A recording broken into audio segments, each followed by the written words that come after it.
Just coordinates. The center of the sphere. Empty space. No planets. No stars. No bases. Nothing. And yet every dreadnought had oriented themselves toward it. Then the message updated. One new word, flickering across every military screen in known space. Home. Still, Earth did not respond, but no one laughed anymore. The center of the sphere was supposed to be empty.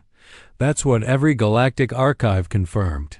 Deep scan surveys, trade maps, jump coordinates, all said the same thing: dead space. But the dreadnoughts pointed there. All of them, unified, aligned like ancient monoliths around a burial site. And then something answered. Not a ship, not a transmission, a glow. From nothing. Coordinates that once held cold, black silence now bled soft amber light like a sun being born without heat or mass. Instruments failed to read it. Gravitational readings didn't change. But every sentient being who looked at it felt it. Admiral Krylos stared at the display for over a minute before realizing his hands were shaking. "Sir," said the comms tech quietly, "there's a structure forming in the center. No propulsion, no build signals. It's just ... appearing." Krylos didn't blink. "Put it on main." The view screen pulsed. The glow coalesced. And then the shape formed. No clear edges, no color. Just a slow, shifting pattern like oil suspended in 0G, rotating in impossible geometry. "Is that a station?" One officer whispered. "No." Someone else answered from the shadows. "It's memory." The dreadnoughts responded instantly. One by one, their outer hulls rotated, not with thrust, with purpose. Like ancient planets moving into final alignment. They weren't pointing toward the center. They were funneling it. Krylos gasped. "They've been holding it back this whole time." The soft amber light flickered. Then sharpened. And the shape ... spoke. It wasn't a sound. It was remembering. Every comms array across every quadrant caught the same psychic pulse. A million screams. A billion lives. Lost in a battle no one ever recorded. The Kessler collapse was a lie. It wasn't Earth's failure. It was their sacrifice. 74 years ago, Earth detonated its own sky to keep something from escaping. Destroyed its own orbital grid. Burned its own fleet. Cut itself off from the galaxy. Not to retreat. To contain. And now whatever it was, it remembered. More pulses. Flashes of children hiding in bunkers. Mothers whispering lullabies as skyfire fell. Soldiers sealing bulkhead doors from the inside, locking themselves in. To keep it out. To keep it in. And the dreadnoughts? They weren't warships. They were jailers. Constructed not to destroy, but to orbit that wound in space. To hold the prison shut with hulls made of grief and silence. Now that prison was waking. Admiral Krylos stepped back. What the hell did they bury? No answer, only light. Then a voice. Soft, genderless, echoing across the stars like a song no one wanted to remember. Containment compromised. Final key required. Awaiting directive from Earth High Command. Everyone froze. Final key? Earth was still command? Krylos's voice cracked. "Do we have Earth's frequency?" The technician laughed nervously. "They've never had one." The voice returned. "Earth has not responded in 27,038 days. Awaiting override." The dreadnoughts did not move. The light pulsed again. Harder now, sharper, faster. And then, for the first time in 74 years, Earth spoke. A single planetary broadcast. No encryption. No preamble. Just one tired human voice. "This is Earth. Final key. Confirmed." The stars dimmed, and the dreadnoughts opened. The dreadnoughts opened like ancient cathedrals, not with fire, not with weapons, but with release. Panels peeled back. Holes split along lines no one had ever mapped. Inside there were no guns, no engines. Just chambers, empty, dark, sacred. And one by one they began to sing. It wasn't music. It was remembrance. The sound of old blood echoing in cold steel. A funeral hymn composed in a dead language, carried through the vacuum by something stronger than physics. Every ship that heard it stopped moving. Even the Syrexian war fleets. Even the pirates and scavengers and rogue states watching from the edge of deep space. Because this wasn't war. It was truth. Inside the Amber construct, the thing Earth had buried stirred. It didn't roar. It wept. A soundless, massive wave of memory poured from the core, spilling out through the stars like ash from a shattered urn. And everyone who heard it saw something. Their own death. Not pain. Not punishment. Their forgotten self. A soldier on Virel dropped his rifle, tears streaming down his scaled cheeks. "I saw my brother," he whispered. "I killed him for rank. But I felt it this time." A Thalaxian queen, mid-negotiation, screamed and tore out her crown. "No throne is worth this." And in the great chamber of Cyrex itself, Counselor Vior collapsed onto his knees, trembling. "I mocked them," he whispered. "I mocked their silence." And the galaxy finally understood. The dreadnoughts weren't deterrents. They were warnings, not of Earth's strength, but of its restraint. Inside the construct, the voice spoke again. Containment holding. Entity stabilized. Directive complete. Dreadnoughts to return to Sol orbit. Await sleep. No fireworks. No super weapons. No final strike. Just completion. Earth had waited 74 years in silence to make sure the galaxy was safe. Safe from what they themselves buried. The dreadnoughts began turning back toward Earth. Slow, tired. Admiral Krylos watched from the observation deck, eyes full of something more powerful than fear, shame. "They didn't build them to conquer," he said. "No," whispered his lieutenant. "They built them to guard us from themselves." The ember light faded. The sphere collapsed. Not violently. Just closed. And the stars looked normal again. But no one would forget. No one would dare. Back on Earth, there was no celebration. No speech. Just a brief update in the orbital traffic net. D-5-class vessels returned to sleep status. Earth remained silent. And in the void where the amber construct once pulsed, there was nothing. Just the echo of the words they all now feared. The galaxy thought Earth was defenseless. They were wrong. They were lucky. And they knew next time silence won't mean mercy. The Galactic Council debates the final vote to officially dissolve Earth's sovereignty, citing human unpredictability and silence as threats. One delegate warns against it. Too late. They've already crossed a line no one was supposed to. They failed the empathy trial. Again. The room shimmered with bureaucratic calm. Over 30 species, each older than Earth's first fire, sat wrapped in silk-like tunics, sipping cooling dust, breathing recycled pride. They've isolated themselves for 60 years, continued. High Speaker Vels. No galactic trade, no council representation, not even treaty observance. Earth is a rotted moon orbiting a forgotten sun. Delegate Wrath of Threx leaned forward, eyes like polished copper. And what happens when rot spreads? When feral things grow teeth? Polite laughter followed. Humanity, Vels declared, is not feral. They are exhausted, burned by their own primitive wars. The vote is not to punish them. It's to relieve them. Officially revoke their sovereignty, divide their resources. Among allied races, dignified euthanasia. Delegate Mora shifted uncomfortably. And if they object? They won't, said Vels. They have no voice. Another laugh. Arrogance settled over the chamber like static. Then came the alert. Not loud, not dramatic. Just one soft chime at every console. Unregistered human signal detected. Sector 0, Council space. Vels's smile twitched. Probably a relic.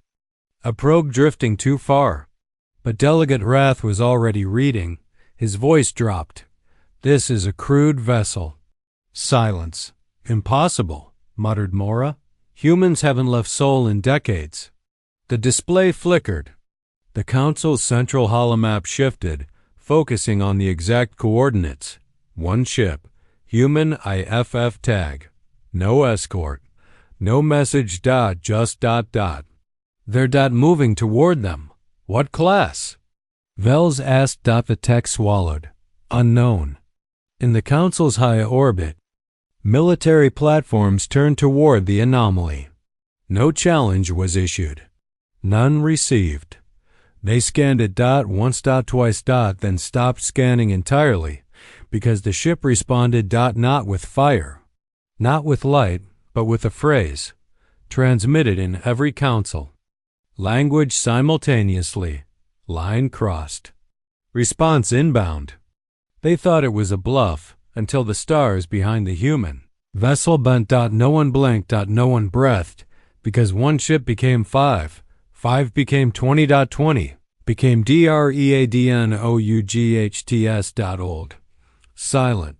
Human. And all of them moving like memory had teeth. Delegate. Mora whispered, That's Earth's reserve fleet. I thought it was scrapped. Vels stood slowly. We thought wrong. The human ships didn't fire. They didn't need to. Their presence shattered protocol. This is a breach of jurisdiction.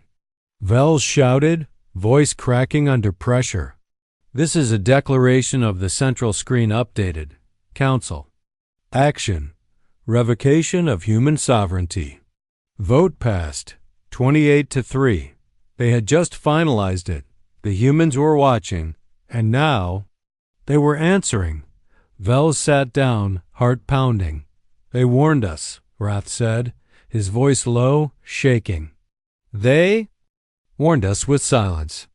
Across space, the human fleet turned as one, and from the lead vessel 1 final line, broadcast in perfect calm. We didn't leave, we waited. And that was before Earth even responded. Council chamber lights dim not by design, but by the dreadnought's gravitational bleed. Their approach tugged at station infrastructure, compressing electrical flow, cracking reinforced plating beneath diplomatic marble. Power staggered. Backup systems wheezed online. But the truth had already landed. Earth had boarded the heart of the galaxy, and they were not here to negotiate. The woman in gray remained standing, hands folded. The man with the cane sat still, gaze slow-moving across every face in the chamber like he was reading old wounds. The council did not speak, because they could feel it now.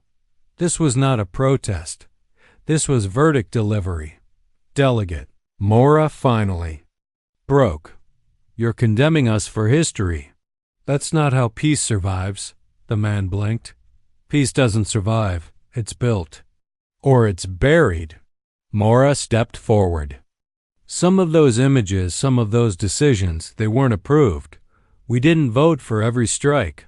Some actions were autonomous. The woman tilted her head. And yet you accepted the silence afterward. Delegate Wrath didn't defend them. Not anymore. He stared at the floor, ashamed. They laughed when you stopped responding. I remember. They called it surrender. The woman nodded. We hoped you'd think that. We wanted you to. One of the Threxian war delegates scoffed. You mean to tell us this entire appearance, this Siege's revenge? The man tapped the cane twice. No, he said softly. It's closure. Screens along the council walls flared to life, overriding private feeds. Every system in the station now broadcast a recorded transmission. A young woman human wearing an old naval uniform. She sat in a cockpit. Her nose was bleeding. The screen shook behind her. This is Lieutenant Nia Coven, Earth Orbital Defense. If this transmission is received, we've lost Council trust. Our defense nodes were overridden using cooperative protocol, what they call de-escalation. They locked our guns, then opened fire. I'm staying with the ship. They hit sector schools. I saw the glass fall. She looked away. They said it was justified. Necessary deterrence, but we saw what it really was. The screen cut to black dot, then another recording began. Same woman. Older. Standing in a war memorial. Earth survived. But we buried silence next to our dead. We've returned to speak it now. The feed cut, and the woman in gray whispered, "That was my sister." No one spoke because they understood. This wasn't a threat. It was a cultural mirror. Earth had come to show them their reflection. And it was monstrous. Above, the dreadnoughts repositioned not to attack, but to form a ring around the Council station, a noose of propulsion fields and kinetic denial webs. Every escape vector closed. Every weapon system jammed. Inside, the humans gave their final offer. "This chamber will remain intact," said the woman. "Your archives, your data, your voices preserved. Your vote will not," added the man. Delegate Vex stammered. "We cannot erase galactic procedure." "You already did," the woman replied. "You erased a people's right to exist in silence." Vex turned to Wrath. "Say something." "You were the one who argued restraint." But Wrath was already on his knees. He had seen it before the rest out the window. Approaching slow. The 11th. Ship. No signals. No registry. Not even heat. It wasn't part of the original fleet. Because it wasn't a ship. It was a tomb. Not floating, dragging itself forward. Its hull was scarred. Its lights dim, but its message rang loud across every frequency. Unregistered vessel DFOO Mercy. And for the first time in recorded history, the Galactic Council's internal systems began erasing themselves, one by one. Not by command. By guilt recognition protocols. Subroutines. Centuries old, written during the founding of the Interstellar Compact, triggered automatically. Galactic bylaws breach. Class Alpha. Emergency. Article 0. Enact humility clause. Disbanding mode confirmed. The council chamber shook as power flickered out, not from human interference, but from their own safeguards responding to what they had become. The man stood, cane in hand. "You called us primitive." The woman walked past Vex and Mora, slow and steady. "But we built the virus into your code. On the day you invited us in, you let us stay long enough to understand what you feared most." They reached the center of the room and simply said, "We fear it too." Then the station shut down. No explosion, no coup, no war. Just silence. And the new fleet in orbit. Watching. Waiting. Not to conquer, but to make sure it never happened again. Earth had responded. And now the galaxy would have to live with the answer. The lights never came back. On Council Station, Vergix drifted in soft orbital decay. Its once immaculate structure now lit only by external starlight and the slow halo of Terran ships still circling like funeral sentinels. They didn't speak. They didn't fire. They didn't leave. Not yet. Because judgment wasn't about destruction. It was about memory. Delegate Wrath stood alone in the center of the silent chamber, watching the empty chairs. So many delegates had fled, some physically, some mentally. Others simply sat with heads lowered, no longer arguing, no longer denying. Across the walls, once filled with interstellar maps and trade logs, a single line blinked in quiet repetition. "Let none pretend they did not know." Wrath whispered the words aloud, not in shame, but in understanding. The man with the cane and the woman in gray had vanished hours ago. They left nothing behind. No demands. No ultimatums. Just one encrypted key embedded in the central diplomatic core. Vex had tried to access. It so had Mora, but neither could open it. Only Hrath had the authorization. The system recognized his hesitation and let him in. The key unlocked a recording. It wasn't classified data or a weapon. It was a memory. Council debate 72 years old.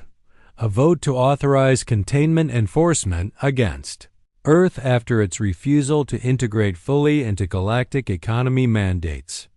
The meeting had been private, sealed, expunged from public record, and Hrath had been there. He watched his younger self calm, composed, quietly voting abstain while others cheered for sanctions, for orbital pressure, for educational strikes. Now that vote replayed in full, and the room heard every justification, every rhetorical twist. They're too unstable.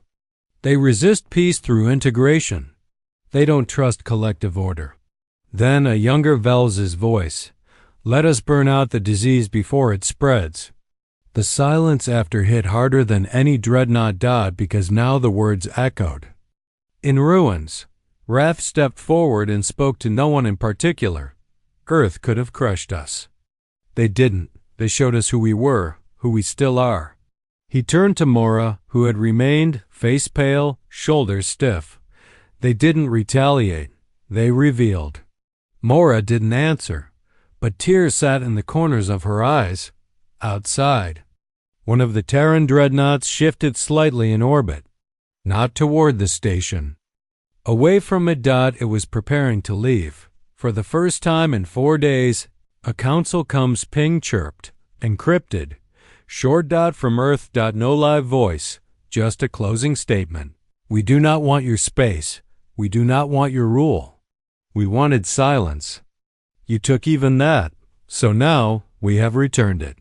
There was a pause, then the final line. Never speak for us again. The transmission ended, and the dreadnoughts began to disappear one by one. Not jumping. Not warping. Just vanishing. No flare. No noise. No trace. Like ghosts slipping back into the dark. When the last Terran ship faded, the stars behind them seemed to breathe again, and in the silence they left behind, the galaxy heard the message loud and clear. Earth wasn't gone. Earth was done talking. And if the council ever crossed the line again, they wouldn't come back to judge. They'd come to bury. The reconstruction began without ceremony. No declarations, no alliances. No parades. Just cleanup. Council Station Vergix remained structurally intact, but something more important had shattered, something that couldn't be patched with steel or votes. Legitimacy. The delegates who remained moved like survivors of a flood. They didn't speak to each other in the halls anymore. They passed one another with lowered eyes and silent steps, like ghosts haunting their own empire, because now the question wasn't how to rebuild. It was how to live with what they had. Built before Earth arrived. Delegate Hrath stood alone in the observatory, gazing out at the stars. They looked the same, cold, brilliant, quiet. But now every light in the dark felt like it was watching. He still heard the final transmission in his dreams. Never speak for us again. They hadn't. No council probe had entered soul space since. No diplomat had sent requests. No economic outreach. No surveillance ships. Not even casual drift. The message was clear. Earth didn't want peace. It wanted distance. And if that wasn't respected, there would be no second warning. Hrath turned from the stars and walked the halls, past the empty seat once held by Vels, who hadn't been seen since the shutdown. Some said he'd fled. Others said he was still aboard, hiding. Mora had retired. Publicly, her statement was simple. I served a system I no longer believe in. No press conference followed. No questions, because no one needed answers anymore. They had already been given. Hrath stopped at the door to the council chamber. He didn't enter. He just stood there, remembering the humans. The way they walked in without weapons, but left heavier than if they had burned the station to ash. They didn't want surrender. They wanted truth. And once it was spoken, They didn't need to stay. He imagined Earth, still silent out there in the dark, still watching, still remembering. New Council was smaller now, quieter. There were no more expansion talks, no more integration pressure. The phrase galactic unity was used sparingly, and when it was, it tasted like old iron because now everyone remembered. Unity, without consent, was just conquest in softer clothes. One final report came across Wrath's desk. A mining ship had drifted too close to Sol's border. Not into the system, just near enough to ping passive sensors. The ship had returned untouched, but when the crew docked, every onboard terminal displayed the same line of text. The silence holds. Wrath closed the file. No response required. None. Would come. The galaxy would move on, yes. Trade would resume. New delegates would rise.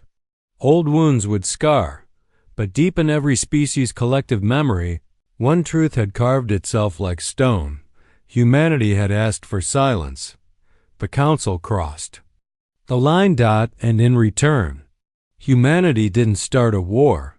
They ended a conversation. Forever.